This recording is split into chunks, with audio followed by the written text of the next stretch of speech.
देखे स्वयं को हद और बेहद से पार उस निराकारी धाम में, जहां सर्वशक्तिमान स्नेह का सागर विराजमान, अनंत शक्तियों से वो गुण भंडारी मुझे भरपूर कर रहा है, बना रहा है मास्टर पालनहार। कल पुरुष की जड़ों में मैं पूर्वज आत्मा, पूरे विश्व की बागडोर जिसने मेरे हाथों में थमाई है, बाबा से स्नेह की डोरी को लेकर कल वृक्ष के साथ बांध लेती हूँ, अपने दिल के साथ बांध लेती हूँ और दिल से आह्वान करती हूँ मीठे बाबा का, ये स्नेह है जिसने आप तक लाया बाबा, ये स्नेह है जिसने इतनी हिम्मत दी है हमें, ये स्नेह है जिसने इतना आत्मविश्वास बढ़ाया है। स्नेह नहीं तो कुछ भी नहीं है बाबा। आपके स्नेही बच्चे आपका आह्वान कर रहे हैं, इंतजार कर रहे हैं, आ जाओ। वो निरंकारी पिता एक धक से आ रहे हैं नीचे की ओर, मेरे वास्ते इस पतित दुनिया में, पतित तन में आ रहे हैं, मधुबन की तपस्या भूमि पर। सामने अव्यक्त बाप दादा, मम्मा, आदि रत्न, एडवांस पार्टी की आत्माएं, पूरा ही हिस्ट्री हॉल भरा हुआ है, फरिश्तों की महफिल जैसे यहाँ जमी है, और मैं रूहानी रेगुलर गॉडली स्टूडेंट उनके सामने विराजमान हूँ, आज के महावाक्यों का वर्णन करने की, मनन चिंतन करने की, उसको धारण कर एक एक महावाक्यों का स्वरूप बनने की शक्ति बाबा से मुझ में आ रही है, हर आदि रत्न से आ रही है, मम्मा से आ रही है, और एक नए आत्मविश्वास, नए उमंग उत्साह के साथ देखते हैं आज के महावाक्य। शुक्रिया मीठे बाबा, शुक्रिया आप सभी रूहानी फरिश्तों का, आपकी सेवा थी आपको अर्पण बाबा। Om Shanti, Om Shanti, Om Shanti, Om Shanti. Good morning all of you. Sunday morning सभी को बहुत बहुत मुबारक है। तो आज 18 तारीख की वाणी है और 18 जनवरी मतलब स्नेह मिलन का दिन है ना, वो उस दिन की वाणी ही स्नेह की होती है ना? बाबा ने आज मुरली का टाइटल दिया, स्नेह की शक्ति द्वारा समर्थ बनो, सर्व आत्माओं को सुख शांति की अंजलि दो। तो आज के महावाक्य हम सभी डिस्कस करेंगे। बाबा ने काफी बातें बताई है स्नेह के बारे में कि स्नेह क्या है, स्नेह की शक्ति क्या है, फॉलो फादर करना है, कैसे बच्चे बाबा को उलहना देते हैं। मोस्टली सारी बातें वही होती हैं, लेकिन जैसे जैसे मुरली पढ़ते जाते हैं तो वो पुराने दिन याद आने लगते हैं जो हमने कभी शायद देखे भी नहीं है, लेकिन हमने पढ़े हैं, हमने सुना है। हाँ, उनकी अनुभव गाथा हमने सुनी है, लेकिन ऐसा लगता है जैसे हम वही थे। और जिस दिन बाबा अव्यक्त हुए थे, बाबा ने दादी प्रकाश मणि जी के साथ साथ हमें भी वहां देखा था। हाँ, हाथ स्थूल उनका था, लेकिन पूरे ही ब्राह्मण संसार को, सभी ब्राह्मण बच्चों को बाबा ने सामने इमर्ज करके वो हाथ थमाया था और सारी जिम्मेवारियां उनको दी थी। तो उनके साथ साथ वो जिम्मेवारियां हम पर भी आई है ना। चाहे हम कभी भी ज्ञान में आए हो, नए हैं पुराने हैं, चाहे छोटे हैं बड़े हैं, कुछ भी है, लेकिन बाबा ने हमें वो जिम्मेवारी सौंप दी है। तो हम ये ना सोचे कि हम तो लेट आए थे, हमें तो मिला भी नहीं बाबा, है ना।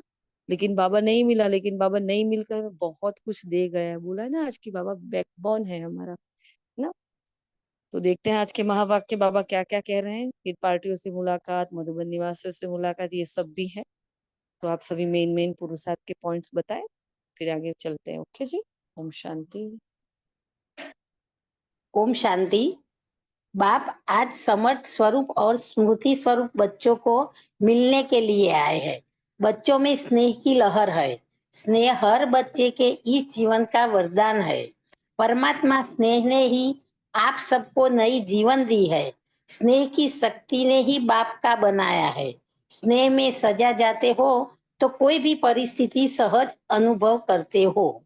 स्नेह छत्र छाया है। छत्र छाया के अंदर माया की परछाई भी नहीं पड़ सकती। स्नेह सहज बाप समान बना देता है। बच्चों ने स्नेह की माला बाप के गले में डाली, बाप ने बच्चों को गले में डाली। सदा स्नेह में समाये रहो। ओम शांति। ओम शांति। जैसे कि आज बाबा ने स्नेह की शक्ति द्वारा समर्थ बनो, ये स्नेह मिलन में बताया। बाबा ने बहुत ही, ये मुरली पढ़ के तो ऐसा लगा कि मैं रोने लग गया, मुझे खुद अपने पापा याद आ गए। आज बाबा ने स्नेह की शक्ति का पाठ पढ़ाया, बच्चों को एक रस स्थिति में कैसे रहना है यह समझाया। बच्चों के संकल्प दृढ़ होने चाहिए, तभी एक रस स्थिति होगी। स्नेह में समर्पण है, समर्पित होना पड़ता है, योगदान करना पड़ता है, एक दूसरे को प्रेम की माला पहनानी पड़ती है, स्नेह का सागर में डूबना पड़ता है, समाना पड़ता है। बाबा ने कहा कि बच्चों, तुम स्नेह के सागर में सिर्फ डुबकी मारोगे तो कुछ नहीं होगा, बाहर निकलोगे तो माया तुम्हें लग जाएगी, लेकिन तुम्हें इसमें पूरा समर्पित होना है। इस बाह्य देह को छोड़ के आंतरिक जो तुम्हारी प्योर शक्ति है उसको लेके तुम्हें इसमें डूबना पड़ेगा, तभी तुम मोती रत्न हासिल कर सकोगे। तुम्हें विचलित नहीं होना। फिर बाबा ने यह कहा है कि स्नेह बहुत सरल है, इसमें कठिन कुछ नहीं है, लेकिन इसको निरंतर याद करते रहना है, तो यह योग लग जाता है, योग स्वरूप बन जाता है। बाबा ने जो 3 शब्दों में हमें बताया है कि निरंकारी, निरअहंकारी और निराकारी, मनसा, वाचा और संकल्प की शक्तियां हमें से याद रखनी है। सेकंड में हमें निराकारी रूप ले लेना है और सेकंड में साकार रूप। यह योग चलता रहे तो कोई भी कर्म विकर्म नहीं होगा, तुम्हारी आत्मा पावन रहेगी। करण करावन हर बाप है, मुक्तिदाता और ये सब आजकल तुम्हें मुक्तिदाता बनना है। मंदिरों में कितने भिखारी, जगह जगह लोग परेशान हैं, पुकार कर रहे हैं, तड़प रहे हैं, भीख मांग रहे हैं, विचलित है, उनको तुम अपने इन प्योर संकल्पों के द्वारा पावन बनाना है, ताकत देनी है, शक्ति देनी है। मेरे बच्चों, तुम्हें कोई व्यर्थ संकल्प अपने अंदर नहीं आने देना। और बाबा, दीदी, और दूसरे को भी चांस मिले। सॉरी, बोलना तो बहुत कुछ है, मुरली मैंने आज बहुत अच्छे से पढ़ी है। आप कहो तो मैं बोलूं आगे, नहीं तो दूसरे को भी चांस। एक बार सभी का चांस आ जाए फिर हाँ देखते हैं ना। दीदी, दीदी जरूर जरूर। ओम शांति। बहुत सुंदर मुरली है, बहुत सुंदर। ओम शांति दीदी। बाबा ने आज वरिष्ठ भाइयों से भी कहा है कि रामानुसार जो भी सेवा के प्लान बनते हैं ना, तो अच्छे ही चल रहे हैं और बन रहे हैं। बाबा कहते हैं कि एक दीदी, तो बाबा कहते हैं कि हर एक सदा संगठन में स्नेह और दुआएं लेने के लिए बालक तो मालिक का पाठ पक्का करो और एक दो को आगे बढ़ाते हुए, एक दो को विचारों को सम्मान देते हुए आगे बढ़ाते रहो, तो इसमें सफलता ही सफलता है। और वैसे भी बाबा, लास्ट बाबा के जो वर्ड है, निरंकारी, निरअहंकार, निर्विकारी, वो तो हमको इसकी स्थिति में रहकर योग युक्त रहना ही है।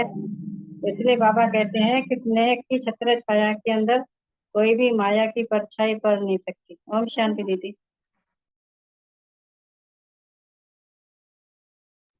ओम शांति।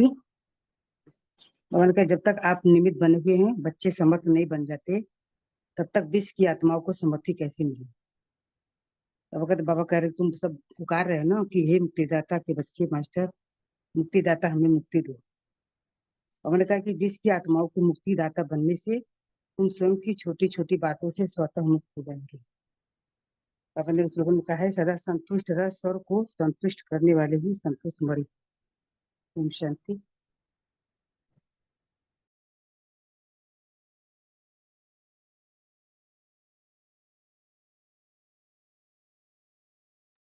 ओम शांति। आज बाबा ने कहा है कि ये समर्थ आत्माएं अपने को समर्थ आत्मा कहते हैं बाबा, कि भिखारीपन से मुक्त करो, अपने को भिखारीपन से मुक्त करो। आत्माओं, आप समर्थ आत्माओं को पुकार रही है, हे मुक्तिदाता के बच्चे, मास्टर मुक्तिदाता, हमें मुक्ति दो। हमें पहला मुक्त होना है और दूसरों को भी मुक्ति दिलानी है। मुक्तिदाता के बच्चे हैं। तो क्या यह आवाज आपके कानों में नहीं पड़ता? बाबा पूछते हैं तो सुनने नहीं आता। तो अब तक अपने को मुक्ति करने में बिजी रहते हैं, अपने में मुक्ति करने, अभी मुक्त हो जाना है और सबको मुक्ति दिलाने का अभी समय है। तो विश्व की आत्माओं को बेहद स्वरूप से मास्टर मुक्तिदाता बनने से स्वयं की छोटी छोटी बातों से स्वतः ही मुक्त, अपने में न रहो। विश्व की आत्माओं को देते हो तो अपनी छोटी छोटी स्वतः ही बातों में मुक्त हो जाएंगे। अब समय है कि आत्माओं की पुकार सुनो और परेशान आत्माओं को सुख शांति की अंजलि दो। एक एक पैराग्राफ बहुत अच्छा पॉइंट लेके आई है। मुरली भी आज अच्छी है। ओम शांति।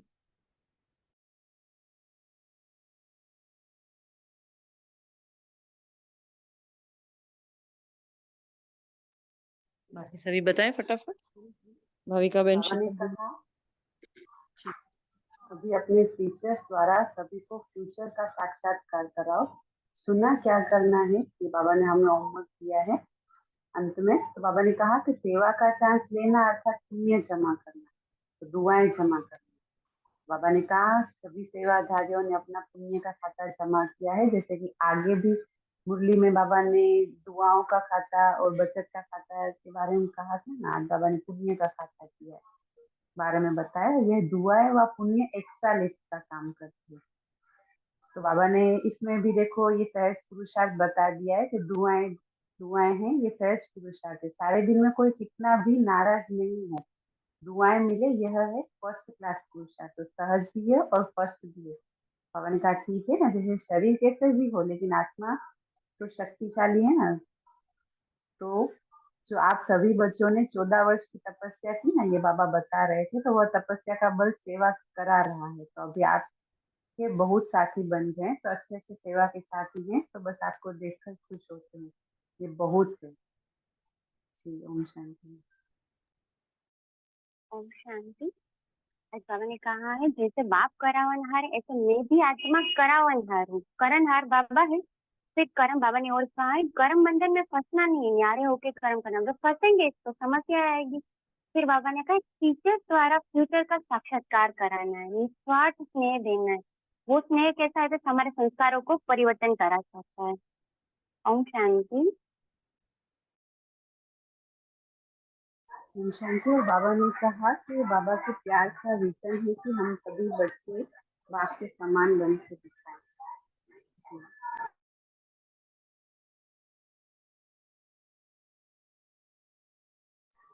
तो इसके लिए बाबा ने आगे कहा कि सदा संकल्प में समर्थ हो तो अब व्यर्थ का समाप्ति समारोह मनाए। जैसे कि मुरली का दिन था ना, इसी रीति से, क्योंकि व्यर्थ समर्थ बनने नहीं देता। और जब तक आप निमित्त बने हुए बच्चे सदा समर्थ नहीं बने हैं, तो विश्व की आत्माओं को समर्थी कैसे दिलाएंगे।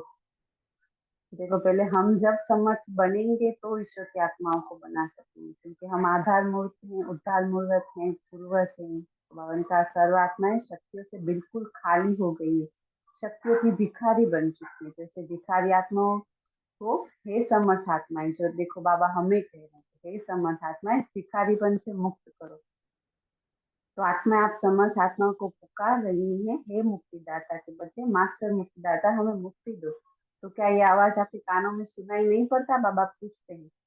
सुनने नहीं आता तो अब तक अपने को ही मुक्त करने में बिजी है, अभी तक हम अपनी ही समस्याओं में बिजी हैं। बाबा देख रहे हैं, तभी देखो हमें कह रहे हैं कि क्या हमें सुनाई नहीं आता है?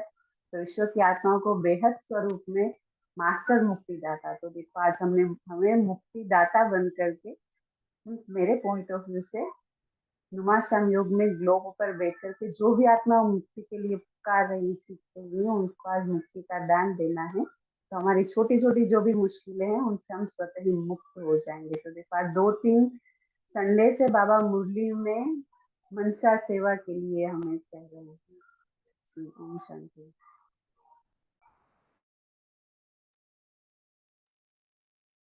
ओम शांति। बाबा ने आज 3 बातें अच्छी बताई है। मनसा में निराकारी रहो। आवाज आ रही है? हाँ जी, आ रही है, बोलो। मनसा में निराकारी रहो, वाचा में अहंकारी रहो और कर्मणा में निर्विकारी रहो। सेकंड में साकार स्वरूप में आओ और सेकंड में निराकारी स्वरूप में स्थित हो जाओ। बीच बीच में ये अभ्यास करते रहो। तो याद में बैठने के टाइम निराकारी स्टेज के में स्थित रहो, तो हमें कोई भी कार्य करते हुए भी ये अभ्यास कर सकते हैं। और निराकारी स्थिति करावनहार स्थिति है। कर्मेंद्रियों करणहार है, आत्मा करावनहार है। तो निराकारी आत्मस्थिति से निराकारी बाप स्वतः ही याद आ जाते हैं। ओम शांति।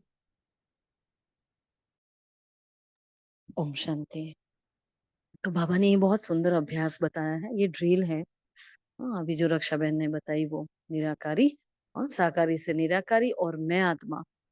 तो ये लिख लेना अपने डायरी के फ्रंट पेज पर या किचन में कहीं भी जहाँ बार बार ध्यान जाए। बाबा ने इसको विधि बताया बहुत ही अच्छी, जिसे बाबा ने कहा इससे बाप की भी याद रहती है और हमें अपनी हमारी स्थिति भी ऊंची रहती है ना। और इस स्थिति के सामने अगर ये पक्का हो गया तो कोई परिस्थिति नहीं है, फिर हर बात छोटी है, क्योंकि निराकारी स्वरूप ही बहुत हाईएस्ट पिक वाला स्वरूप है। मतलब जो बाबा वहां बैठा है, जो हमारी कल भी बात हुई थी कि वो कहाँ है, बहुत ऊंचा है ना, सबसे ऊपर है। इसलिए यहाँ की छोटी छोटी बातें उसको कुछ लगती ही नहीं है। बस उसको सब कुछ खेल लग रहा है, जैसे कल हुआ था, आज फिर से हो रहा है, कल वापिस होगा, है ना। तो वो वाली अवस्था जो हमारी होनी चाहिए, हाँ, उस अवस्था के लिए ये हमारी बार बार ड्रिल होनी बहुत जरूरी है। तो बाबा जिस वाणी में जो ड्रिल जिस स्टाइल से बताए ना, हमें उसी स्टाइल से उसको कर लेना है ना। हो सके तो उसको होमवर्क में भी लिख लेना, उसको ऐड कर लेना हम जो लिखते हैं उसमें। हाँ, तो 1 वीक इस पर भी आप अभ्यास करना सभी। हाँ, ये करना है हमें। तो आज बाबा ने पूरी स्नेह की वाणी चलाई है। आज बाबा ने कहा समर्थ बाप अपने स्मृति स्वरूप समर्थ स्वरूप बच्चों से मिलन, मतलब कितनी ऊंची नजर से बाबा देख रहे हैं ना। तो बाबा और बच्चे दोनों आमने सामने मिल रहे हैं, दोनों स्नेह की माला पहनाए हैं, है ना। फिर बाबा ने स्नेह के बारे में 8-10 पॉइंट बताए। हाँ, ये सारे ही स्नेह के पॉइंट है। तो बाप के स्नेह की यादों में समाये हुए हैं बच्चे। तो क्या होता है फिर? तो यह स्नेह हर बच्चे के इस जीवन का वरदान है, नंबर 1, है ना। हमने ऐसे नंबर से लिखा हुआ है, यह स्नेह हर बच्चे के इस जीवन का वरदान है।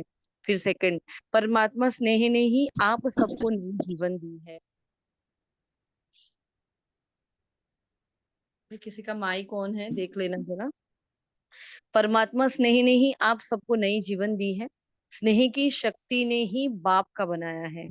देखो स्नेह, हम जब नए नए जाते हैं सेवा केंद्र पर, बाबा का स्नेह कैसे फील होता है। तो बाबा का स्नेह डायरेक्ट ऐसे नहीं मिलता है, लेकिन वहां का जो ब्राह्मण परिवार होता है, निमित टीचर्स बहनें होती हैं, वो बहुत प्यार से हमें रखती है, हमारे मन की बात सुनती है। कई बार हम देखते हैं कि नए नए बच्चे पहली बार आते हैं तो भी उनके सामने रो लेते हैं ना, किसी के भी सामने एकदम, क्योंकि वहां का वाइब्रेशन इतना पावरफुल होता है वहां कि वहां अपनापन फील होता है सबको। तो वो थकी हारी आत्माएं आती हैं और वहां बाबा के घर में जैसे ही बैठती है, हाँ, भोग लगता है, वहां के वाइब्रेशन इतने पावरफुल है। आत्माएं पालना भी इतनी अच्छी देती हैं, है ना, क्योंकि वो मास्टर पालनहार बनकर बैठती हैं। टीचर्स बहनें भी तो बहुत अच्छे से पालना भी देती है, मोस्टली सभी टीचर्स बहनें बहुत अच्छे से पालना भी देती होती है। तो वो जो अपनापन मिलता है वो होता है परमात्मा स्नेह। क्योंकि उन आत्माओं को तैयार कैसे किया गया है, परमात्मा स्नेह ने ही उनको ऐसा तैयार किया है। अब आज आज इस वक्त हमारे साथ भी कोई भी जुड़ता है ना, चाहे हम ऑनलाइन मिल रहे हैं, हम किसी ने एक दूसरे के चेहरे भी नहीं देखे हैं, है ना, हमने किसी के फेस को नहीं देखा है, किस आत्मा का शरीर कैसा है वो हमें नहीं पता, क्या फीचर से नहीं पता। लेकिन हम सब देखो सिर्फ आवाज से जुड़ रहे हैं और भावनाओं से जुड़ रहे हैं, है ना? और फिर भी कितना प्यार है एक दूसरे के बीच में, कभी नहीं देखा तो भी, है ना। क्योंकि पता है ये भगवान का बच्चा है, ये जो भी है ना भगवान का बच्चा है। तो स्नेह में बहुत गजब की शक्ति है। बाबा ने कई बार कहा कि स्नेह ऐसी शक्ति है, उसके सामने सारी शक्तियां फीकी है। बाबा ने एक वाणी में कहा था कुछ भी नहीं करो बच्चे, कोई मेहनत मत करो, बस परमात्मा स्नेह में समाये रहो और कुछ मत करो, अपने आप सारा पुरुषार्थ होगा। है ना। इसलिए बाबा यहाँ स्नेह के जो भी फायदे हैं वो बताए हैं कि परमात्मा स्नेह ने आप सबको नई जीवन दी है। स्नेह की शक्ति ने ही बाप का बनाया। ये स्नेह की शक्ति सब सहज कर देती है ना। हर कार्य, अगर प्यार है तो हर कार्य सहज हुआ ही पड़ा है। जब स्नेह में समा जाते हो ना, तो कोई भी परिस्थिति सहज अनुभव करते हो, है ना। जैसे वो लैला मजनू होते, कभी उन्होंने देखा नहीं था, एक बार उन्होंने सिर्फ दीदार किया था ना, उनको कभी विकार की इच्छा थी, कुछ भी नहीं था, लेकिन उनका प्यार आज भी देखो हर जगह उनको याद किया जाता है। श्री राधा और श्री कृष्ण, हमें पता है अब क्या है, लेकिन शास्त्रों में जो उनका गायन है उस अनुसार तो वो दोनों कभी नहीं मिले ना। मतलब जो उनका थोड़ा समय था साथ रहने का, उसके बाद वो दोनों बिछड़ गए थे शास्त्रों के अनुसार। तो भी आज भक्त उनकी कितनी पूजा कर रहे हैं, कितनी महिमा कर रहे हैं। तो स्नेह वो है, स्नेह में गजब की ताकत है ना। वो हर परिस्थिति को बहुत सहज कर देती है। तो माया की परछाई भी नहीं पड़ सकती फिर, सॉरी। सदा स्नेह के सागर में समाये रहो। स्नेह छत्र छाया है, जिस छत्र छाया के अंदर कोई माया की परछाई भी नहीं पड़ सकती, सहज माया जीत बन जाते हो। तो जो निरंतर स्नेह में रहता है उसको किसी भी बात की मेहनत नहीं करनी पड़ती है। स्नेह सहज बाप समान बना देता है ना। प्यार है तो वो प्यार में क्या करते हैं, बहुत सिंपल सा एग्जांपल है। हम सब ने भी देखो किसी ना किसी को जीवन में अपना माना। हाँ, चाहे वो अंतिम जन्म के देहभान के रिश्ते थे, लेकिन अपना सब कुछ समर्पित किया ना हम सब ने। एक माँ अपने बच्चे पर संपूर्ण न्यौछावर जाती है, पति अपने पत्नी पर, पत्नी अपने पति पर, मतलब हर रिश्ते में हम न्यौछावर होते हैं। माता पिता के हम इतने आज्ञाकारी बच्चे बनकर रहते हैं। क्या होता है, क्यों होता है, ये स्नेह होता है हमारा, है ना, जो संपूर्ण समर्पित करा देता है हमें। इसलिए बाबा ने यहाँ कहा कि स्नेह सहज बाप समान बना देता है। स्नेह के पीछे कुछ भी समर्पित करना सहज होता है, हम कुछ भी करने के लिए तैयार हो जाते हैं ना। तो बाबा ने कहा आज भी अमृत वेले बच्चों ने बाप को, और बाप ने बच्चों के गले में स्नेह की माला डाली। जैसे स्मृति दिवस में, हाँ स्मृति दिवस मतलब क्या, स्नेह का दिवस, है ना। स्नेह के दिन में स्नेह में समाये रहे, ऐसे ही सदाए समा, एक दिन नहीं, बाबा ने बोला हर दिन ऐसे स्नेह में समाये रहो। तो मेहनत का पुरुषार्थ करना ही नहीं पड़ेगा। एक है स्नेह के सागर में समाना, दूसरा होता है डुबकी लगाना, है ना। तो हम क्या करते हैं, डुबकी लगाते हैं। कैसे डुबकी लगाते हैं? हम स्नेह के सागर में डुबकी कैसे लगाते हैं बताओ तो। सब लगाते हैं, डुबकी लगाने में सब होशियार है। बताओ स्नेह के सागर में डुबकी लगाना मतलब क्या? जी दीदी, थोड़ी देर के लिए बाबा से अच्छी अच्छी जो ध्यान करते हैं, और उसके बाद कोई कार्य आता है, कोई परिस्थिति आ जाती है तो उसमें उलझ जाते हैं, तो बाबा एक साइड रह जाता है।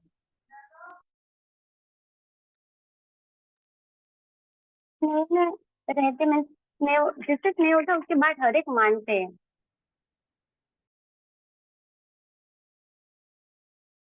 बाबा ने यहाँ का एक है डुबकी लगाना, और एक है स्नेह के सागर में डूब जाना, मतलब उसमें समा जाना, है ना भाभी का बहन। तो स्नेह के सागर में डुबकी लगाना मतलब क्या, उसकी निरंतर याद रहती है, उसमें भी समाये रहती है, उनकी जीवन बाबा के स्नेह में रहती है। माया को एकदम सोचती है, स्नेह में रहती है, माया को इसलिए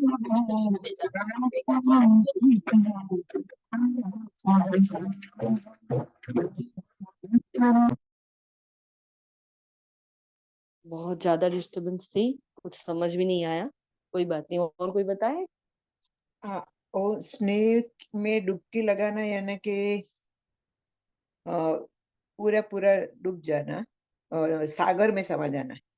अरे डुबकी लगाना यानी कि तालाब में डुबकी लगा के बाहर निकल जाना, और डूबे रहना आगे सागर में समा जाना। એટલે बाबा की याद निरंतर याद रहते हैं हर कार्य में, तो स्नेह के सागर में समा जाते, हर कार्य में बाबा को याद करते रहते हैं तो सागर में समा जाते, ऐसे होता है। ओम शांति। जी हाँ, और कोई? ओम शांति। और स्नेह के सागर में समय मना निरंतर बाबा की याद में रहना, या तो मुरली का, उनकी ज्ञान की बातों का मनन चिंतन करना, कोई ना कोई रीति से बाबा की याद, बाबा की बातें, बाबा के ज्ञान में खोए रहना। शांति।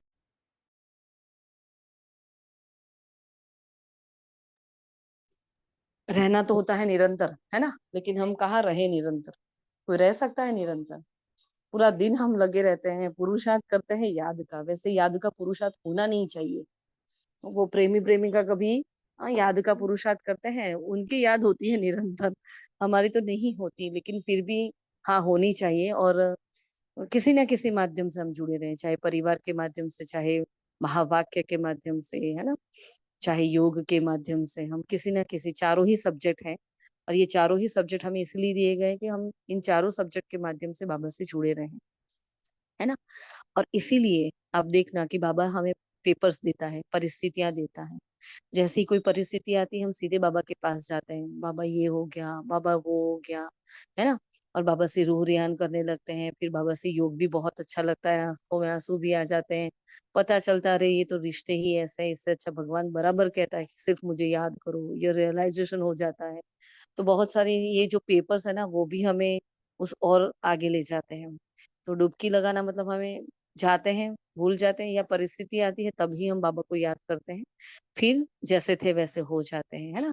और ये तालाब जो होता है उसमें क्या होता है, पानी गंदा पानी होता है, वो स्टेगनेंट वाटर, स्थिर स्थिर रहता है, वो बहता नहीं है। लेकिन हमें तो क्या, सागर की गहराई में जाना है। तो बाबा कैसा है, बाबा क्या चाहता है, बाबा का मन कैसा, कितना शुद्ध है, हाँ, बाबा क्या सोचता है, कितनी ऊंची दृष्टि से सबको देखता है, हाँ, बाबा के संस्कार क्या है, वो उस एक एक बात का चिंतन करना, है ना, वो होता है उस सागर में समा जाना। उसके फिर अनुभव भी बहुत मीठे होते हैं, मीठा अनुभव, ऐसा मीठा कि क्या उसको शब्दों में वर्णन करें, ऐसे मीठे मीठे अनुभव होते हैं।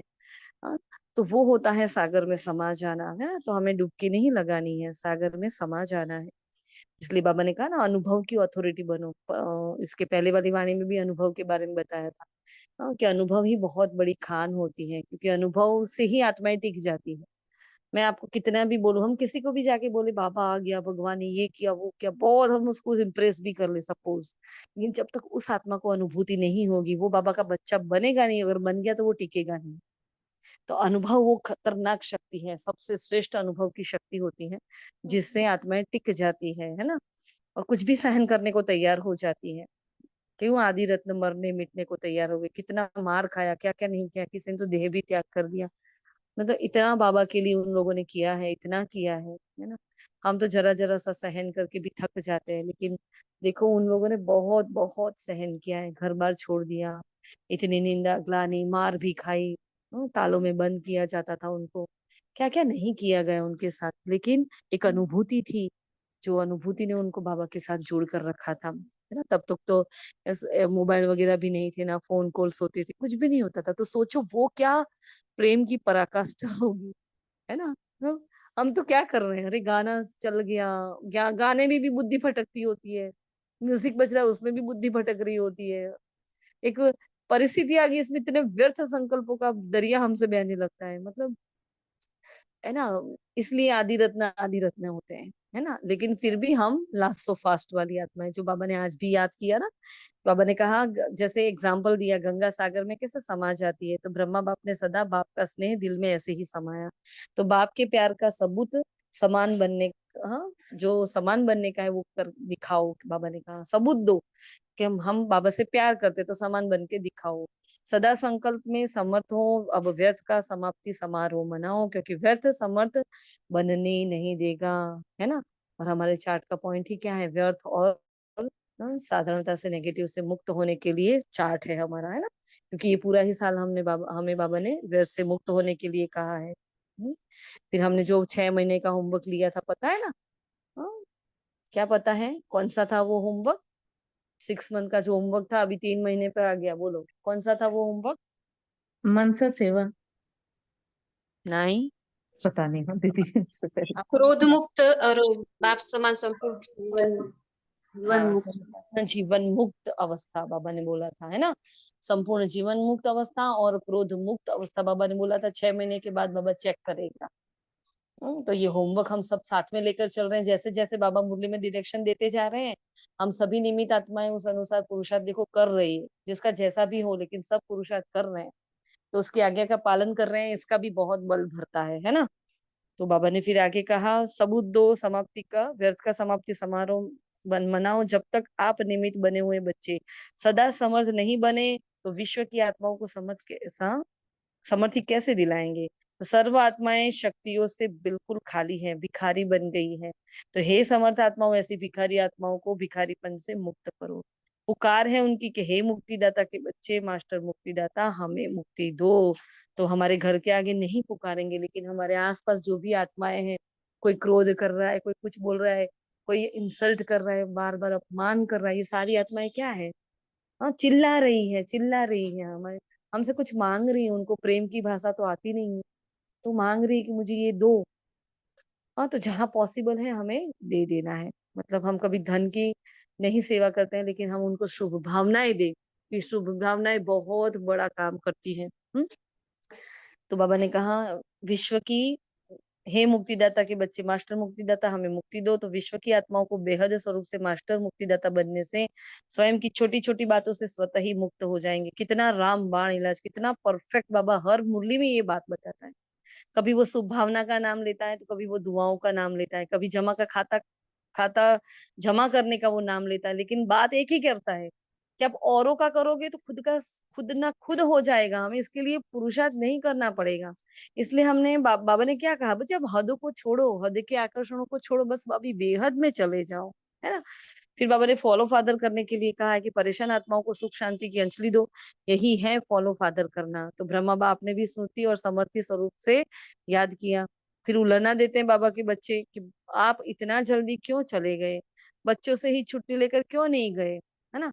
और ब्रह्मा बाबा ने भी शिव बाबा को ये पूछा कि क्यों बुला लिया मुझे क्योंकि ब्रह्मा बाबा को एक एक बच्चे से बहुत प्यार था, है ना। इतना प्यार था, बाबा ने अपनी 69 की वाणी में बताया है। ये 69 की वाणी आप में से जिसने भी नहीं पढ़ी है ना, वो जरूर जरूर पढ़ना, क्योंकि वो आदि की वाणियां हैं, जो अव्यक्त वाणियां जब से शुरू हुई थी, जैसे ही ब्रह्मा बाबा गए और फिर जो यज्ञ में थोड़ी सी हलचल हुई, सबके इतने सारे प्रश्न थे, और बाबा ने फिर वतन से वो प्रश्न के उत्तर दिए। बहुत पावरफुल वाणियां हैं 69 की। जिन्होंने पढ़ लिया है वो भी पढ़ सकते हैं, क्योंकि टाइम हो तो वो कर ही सकते हैं। बाकी मतलब जितनी बार पढ़ो आपको कम लगेगी, ऐसी मस्त वाणियां हैं, तो वो पढ़ो तो पता चले, है ना। अभी जनवरी मंथ आ रहा है, तो हमें बाबा की जीवन कहानी 1 और जीवन कहानी 2 दो पार्ट है, तो सभी को वो बुक्स बसा लेनी है अपने घर में ही। ऐसा नहीं कि मोबाइल से पढ़े, लेकिन घर में ही बसा लो। हाँ, क्योंकि फिजिकल कॉपी होती है तो पढ़ने में बहुत मजा आता है, उतना हम मोबाइल से भी इतनी देर दूर रहेंगे। तो तब तक हमें ये 2 किताबें पूरी कर लेनी है। जीवन कहानी पार्ट 1 और पार्ट 2, ये दोनों पढ़नी है। तो हमें ये पता चलेगा कि जिसको हम फॉलो करना चाहते हैं, आखिर वो हस्ती है क्या, वो कैसे थे, वो कैसे जीते थे, वो क्या करते थे। और पता ही नहीं क्या फॉलो फादर, हम बोल लेते हैं फॉलो फादर, क्या फॉलो फादर। हाँ, सिर्फ इतना मुरली से नहीं चलेगा। मुरली तो है ही हमारी पढ़ाई, लेकिन उसके साथ साथ हमें ये सब भी करना पड़ेगा। जैसे एक एग्जाम देते हैं तो उसमें फिगर भी ड्रॉ करना पड़ता है, नोटिफिकेशंस भी देने पड़ते हैं, सम सॉल्व करते हैं तो उसको भाई पूरा प्रूफ भी करना पड़ता है, फिर उसको साइड में चेक करके भी बताना पड़ता है। ये सब बातें होती है। वैसे बाप समान तो बनना है, लेकिन बाप समान बनूं कैसे मैं आत्मा, तो उसके लिए बाबा ने क्या क्या किया वो मुझे पढ़ना पड़ेगा, उसकी जानकारी मुझे होनी चाहिए। हम्म तो ये ध्यान रखना सभी। फिर बाबा ने कहा, आप अर्जुन का यही यादगार है कि अंत में नष्टुमहा स्मृति स्वरूप ही रहे हैं। हाँ, बाबा ने ब्रह्मा बाबा को कहा। तो ब्रह्मा बाप ने कहा, ये तो कमाल थी, जो बच्चों ने भी नहीं समझा और ब्रह्मा बाप ने भी नहीं समझा कि मैं जाने वाला हूँ, है ना। तो सामने होते भी दोनों तरफ चुप रहे, क्योंकि समय प्रमाण सन सोर्स फादर का पार्ट ड्रामा की नोंद थी, है ना। तो बाबा ने कहा, वाह ड्रामा, वाह सेवा का परिवर्तन नोंधा था। ब्रह्मा बाप ने बच्चों का बैकबोन बनना था। अभी क्या है बाबा हमारा बैकबोन, अव्यक्त रूप में फास्ट सेवा का पार्ट बजाना ही था उनको। जब से ब्रह्मा बाबा गए ना, उसके बाद यज्ञ की इतनी बढ़ोतरी हुई है, इतनी बढ़ोतरी हुई है, मतलब इतना फ्लोरिश हुआ है यज्ञ। कैसे हो सकता है? वैसे कोई भी संस्था में जाओ, उनके फाउंडर्स नहीं होते ना, फिर अंदर अंदर गड़बड़ होती है। लेकिन यहाँ फाउंडर वैसे कोई है ही नहीं, स्वयं भगवान निराकार शिव है, तो फिर यहाँ गड़बड़ कैसे होने वाली है? क्योंकि ब्रह्मा बाबा अव्यक्त हुए ना। तो हमने बताया प्रभु प्रेम के परवाने वाली जो विदेशियों की बुक है, उसमें सबने एक बताया है, मोस्टली मोस्टली हमें किसी सफेद वस्त्र धारण किए हुए दादा दिखे, है ना, या टीचर्स बहने देखी, वो देवियां दिखी। फिर हम उस तरफ गए, उन्होंने बताया यहाँ जाओ। तो ब्रह्मा बाबा ने बहुत सेवा की है अपने बच्चों की, बहुत ही। एक मिनट, हाँ।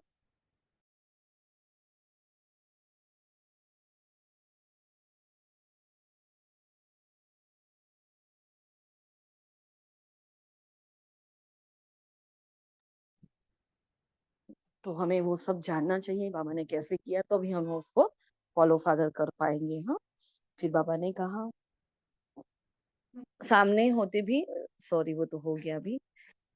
हाँ, ब्रह्मा बाप को बच्चों का बैकबोन बनना था, अव्यक्त रूप से फास्ट सेवा का पार्ट बजाना ही था। उल्हना बाबा को दिया गया कि डबल फॉरेनर्स ने दिया कि बाबा अगर रुक जाते ना, हम आपको देख के जाते।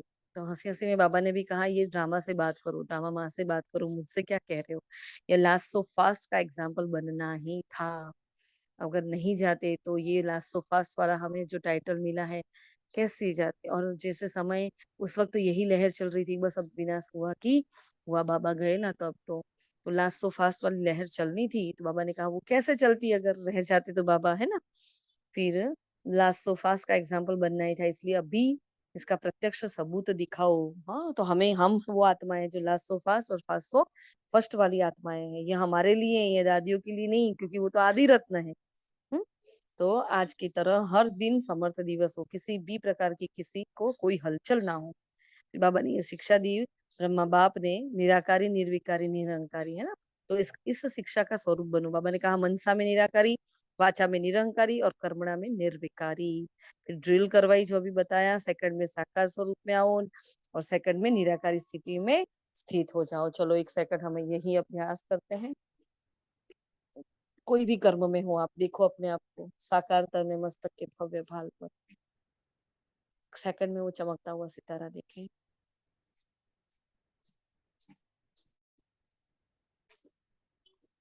और सेकंड में निराकार उस परम धाम में बाबा के सन्मुख हो जाए।